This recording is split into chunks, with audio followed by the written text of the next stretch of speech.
दोस्तों, अगर आपके पास भी एक मोबाइल फ़ोन है तो आप भी आज की डेट में पीएम स्वनिधि योजना की मदद से 11,000 से लेकर के 50,000 रुपये तक का लोन इंस्टेंटली प्राप्त कर सकते हैं अपने बैंक अकाउंट के थ्रू। सारा प्रोसेस आपको इस वीडियो में बताने वाला हूं, तो वीडियो को एकदम ध्यान से देखते रहिएगा। जैसे ही आप डिस्क्रिप्शन में दी हुई लिंक पर क्लिक करोगे तो आप गवर्नमेंट की ऑफिशियल पीएम स्वनिधि योजना की गवर्नमेंट वेबसाइट पर आ जाओगे। यहाँ पर आने के बाद आप देख सकते हो कि यहाँ पर आप 10,000 से लेकर के 50,000 रुपये तक के लोन के लिए अप्लाई कर सकते हो। सबसे पहला लोन हमारा 10,000 का है, दूसरा लोन हमारा 20,000 रुपये का है और वहीं तीसरा लोन हमारा 50,000 रुपये का है। यहाँ पर आपको सबसे पहले 10,000 का लोन दिया जाता है। उसके बाद अगर आप 10,000 का पेमेंट वापस से कर देते हो, यानी कि उसको रीपे कर देते हो, तो आपको यहाँ पर 20,000 और फिर उसके बाद आपको 50,000 रुपये तक का भी लोन मिल जाता है। तो दोस्तों, कैसे आखिर आपको 10,000 रुपये वाले लोन के लिए पहले अप्लाई करना है, तो उसके बारे में आज इस वीडियो में बात करने वाले हैं। सबसे पहले आपको 10,000 का लोन इसलिए दिया जाता है ताकि आप अपना जो शुरुआती है वो बिज़नेस की कर सको। यहाँ पर दोस्तों ये जो लोन है वो बिज़नेस के लिए, स्मॉल छोटे मोटे कारोबार करने वाले लोगों को दिया जाता है। अगर आपके पास स्ट्रीट वेंडर का लाइसेंस नहीं है तो आपको अप्लाई एलओआर कम लोन पर क्लिक करना है। सिंपली आपको इस वाले ऑप्शन पर क्लिक करने के बाद आपको अपना मोबाइल नंबर यहाँ पर इंटर करना होगा। अब मोबाइल नंबर आपको वही इंटर करना है जो आपके खुद के आधार कार्ड पर रजिस्टर्ड हो। सिंपली आपको उस नंबर को यहाँ पर इंटर करके कैप्चा कोड को फिल कर देना है। फिल करने के बाद आपको नीचे ऑप्शन मिलेगा सेंड ओटीपी का, इस पर आपको क्लिक कर देना है। अब यहाँ पर क्लिक करने के बाद आपके मोबाइल नंबर पर एक ओटीपी को भेजा जाएगा।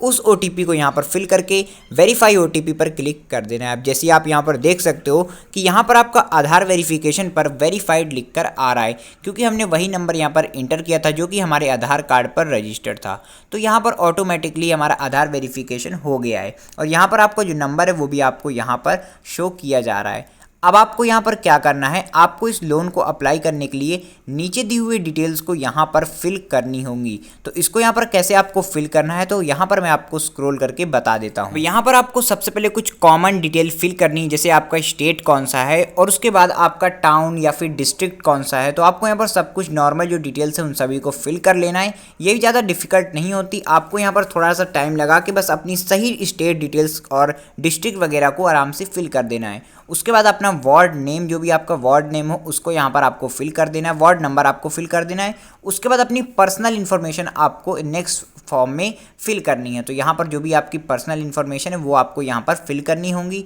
जैसे यहाँ पर सबसे पहला जो ऑप्शन आपको नज़र आ रहा है वो है दोस्तों member of CNG, member of LPG. तो यहाँ पर आपको जो भी आप सीएनजी वगैरह यूज़ करते हैं या फिर आप एलपीजी गैस आपके घर में कनेक्शन होगा तो उसको आपको यस नो कर देना है। इतना करने के बाद आपके नॉर्मल आपकी पर्सनल डिटेल्स आपसे यहाँ पर मांगी जा रही हैं, जैसे डेट ऑफ बर्थ, नेम वगैरह। तो आपको यहाँ पर सब कुछ आसानी से फिल कर देना है।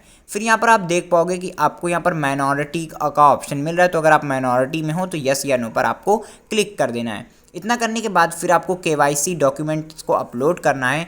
यहाँ पर आपको अपने टोकन नंबर को इंटर करना होगा। उसके बाद अपनी वोटर आईडी कार्ड का जो नंबर है उसको भी यहाँ पर आपको फिल कर देना है। फिल करने के बाद आपको यहाँ पर ये जो टिक बॉक्स है इसको यहाँ पर फिल कर देना है। यहाँ पर अपना कंसेंट जो है वो आपको यहाँ पर दे देना है। यहाँ पर आपसे पूछा जा रहा है कि डू यू हैव फैमिली। आपको इस बॉक्स का टिक करते हुए साइड में आपको अपने परिवार की सारी डिटेल्स यहाँ पर आपको फिल कर देनी। जितने मेंबर आपके फैमिली में हैं उन सभी की डिटेल्स आपको यहाँ पर फिल कर देनी है। फिल करने के बाद आपको जो यहाँ पर अगला ऑप्शन नज़र आ रहा है उनको भी यहाँ पर आपको फिल कर देना है आपके फैमिली के रिलेटेड।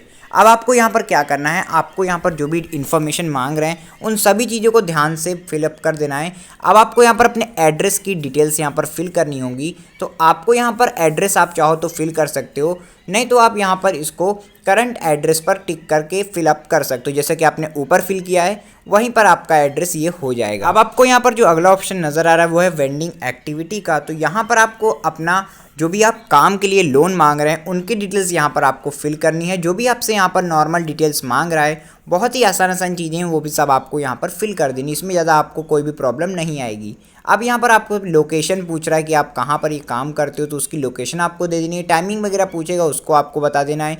नियरेस्ट लैंडमार्क पूछ रहा है उसको बता देना है। पिन कोड इंटर कर देना है अपने एरिया का। इतना करने के बाद आपको यहाँ पर स्क्रॉल करके नीचे आ जाना है। अब यहाँ पर आपको अगला जो ऑप्शन आपको नज़र आ रहा है वो है दोस्तों प्रूफ एज अ वेंडर, तो आपको यहाँ पर कुछ प्रूफ वगैरह देने होंगे। तो यहाँ पर आपसे कुछ डॉक्यूमेंट मांगेगा, तो वो डॉक्यूमेंट आपको यहाँ पर अटैच करने हैं। अब अटैच करने के लिए आपसे यहाँ पर जो भी डॉक्यूमेंट मांग रहा है उसको आप यहाँ पर सिलेक्ट कर सकते हो। सिलेक्ट करने के बाद उसको यहाँ पर आप अपलोड कर सकते हो, जिससे कि आपका वेरिफिकेशन ऑफ वेंडिंग का वो कंप्लीट हो जाएगा। बहुत ही ज़्यादा आसान प्रोसेस, आपको बिल्कुल भी इसमें टेंशन लेने की ज़रूरत नहीं है। आपको क्या करना है, आपको इन चारों ही ऑप्शन में नो को सिलेक्ट कर देना है। और यहाँ पर अगली डिटेल जो आपसे मांगी जा रही है वो आपकी फैमिली इनकम के ऊपर है। तो आपसे यहाँ पर कुछ नॉर्मल चीज़ें वापस से पूछ जाएंगी, जैसे आपकी पारिवारिक की आय कितनी है, आपकी इनकम कितनी है, ये सभी डिटेल्स आपसे यहाँ पर मांगी जाएंगी। तो आपको अपने हिसाब से यहाँ पर इन डिटेल्स को फिल करना है। साथ ही आपको अपने बैंक अकाउंट की डिटेल्स भी यहाँ पर देनी होंगी, जिस बैंक अकाउंट में आप पैसे को लेना चाहते हैं। तो इन सभी डिटेल्स को आपको यहाँ पर ध्यान से फिल कर देना है। आपके पास पेटीएम, यूपीआई वगैरह है और आप उसका यूज़ करते हो तो उसकी डिटेल्स यहाँ पर आप फिल कर सकते हो, जैसे कि अपनी यूपीआई आईडी आप यहाँ पर दे सकते हो। उसके बाद दोस्तों आपको यहाँ पर अपने कुछ लोन्स वगैरह की डिटेल्स फिल करनी है। अगर आपके बैंक अकाउंट पर कोई लोन करंटली है तो उसकी डिटेल्स आपको यहाँ पर फिल कर देनी है, जैसे कि आपका कितना लोन है, कितने टाइम के लिए, ये सब आपको यहाँ पर फिल करना है। साथ ही में उसकी मंथली ईएमआई कितनी है ये भी आपको यहाँ पर फिल करना है। और अगर आपका लोन नहीं है तो आपको यहाँ पर कुछ भी फिल करने की ज़रूरत नहीं है। तो इतनी चीज़ें आपको यहाँ पर फिल करने के बाद आपको यहाँ पर लोन अमाउंट फिल करना है। तो आपका यहाँ पर पहला लोन है तो आपको यहाँ पर 10,000 का जो अमाउंट है वो यहाँ पर फिल कर देना है। इतना फिल करने के बाद आपको यहाँ पर जो 12 महीने वाला ऑप्शन है ये यहाँ पर आपको नज़र आ रहा होगा। सेकंड आपका जो लोन है वो दोस्तों 20,000 का है और जो आपका थर्ड लोन है वो यहाँ पर 50,000 का है। 20,000 वाला जो लोन है इसका जो रीपेमेंट करने का जो टाइम पीरियड है वो दोस्तों 18 महीने है। वहीं जो आपका तीसरा लोन 50,000 का है इसका रीपेमेंट करने का टाइम लगभग 36 महीने है। तो ये सारी डिटेल्स आपको यहाँ पर बताई जा रही हैं। साथ ही में आपको यहाँ पर लास्ट में 3 ऑप्शन नज़र आ रहे हैं लोन पर्पस का, तो आप यहाँ पर कोई भी एक पर्पस सिलेक्ट कर सकते हो। तो आप यहाँ पर वर्किंग कैपिटल का जो ऑप्शन है इसको आपको सिलेक्ट कर देना है, नहीं तो आप अगर कोई और ऑप्शन सिलेक्ट करना चाहो तो उसको भी यहाँ पर सिलेक्ट कर सकते हो। फिलहाल हम लोग यहाँ पर परचेज ऑफ एसेट पर क्लिक करके इसको सेव कर देते हैं। सेव करने के बाद हमें यहाँ पर जो सबमिट का ऑप्शन है वो मिल जाता है, हमको सिंपली इसको सबमिट कर देना है। और जैसे ही आप इसको सबमिट कर दोगे आपका जो यहाँ पर ये अप्लाई हो जाएगा। और यहाँ पर फिर से हमें एप्लीकेंट की फ़ोटो डालनी होगी, साथ ही में हमें कॉपी ऑफ अकाउंट स्टेटमेंट यानी कि पासबुक की फ़ोटो यहाँ पर अटैच करनी होगी एज अ डॉक्यूमेंट। तो हम लोग को आपको क्या करना है, आपको इन दोनों ही चीज़ों को अटैच कर देना है। एप्लीकेंट यानी कि जो यहाँ पर आपका लोन ले रहा है उसकी फ़ोटो यहाँ पर आपको अपलोड करनी है। तो इस दोनों को करने के बाद आपको सबमिट वाले ऑप्शन पर क्लिक कर देना है।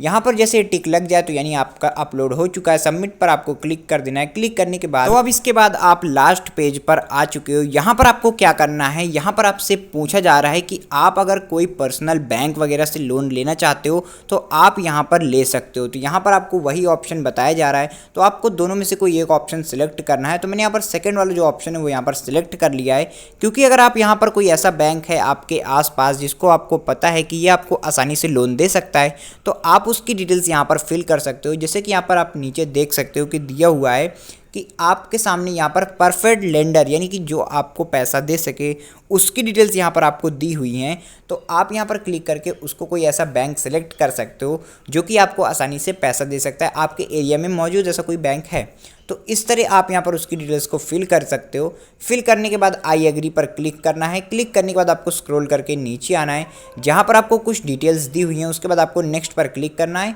आपका जो एप्लीकेशन है वो यहाँ पर सबमिट हो चुका है और दोस्तों कुछ समय बाद आपका जो लोन है वो अप्रूव हो जाएगा। इसकी डिटेल्स आपको आपके बैंक से मिल सकती हैं, वहाँ पर जाकर आपको पता करना पड़ सकता है। तो दोस्तों आशा करता हूँ आपकी वीडियो बहुत ज़्यादा अच्छी लगी होगी। अगर वीडियो अच्छी लगी हो, हेल्पफुल लगी हो तो वीडियो को लाइक करके कमेंट सेक्शन में अपनी राय ज़रूर दीजिएगा। अगर आपको कोई प्रॉब्लम आए तो उसके बारे में भी आप कमेंट में बता सकते हैं। मैं मिलता हूँ आपसे अगली वीडियो में, तब तक के लिए गुड बाय।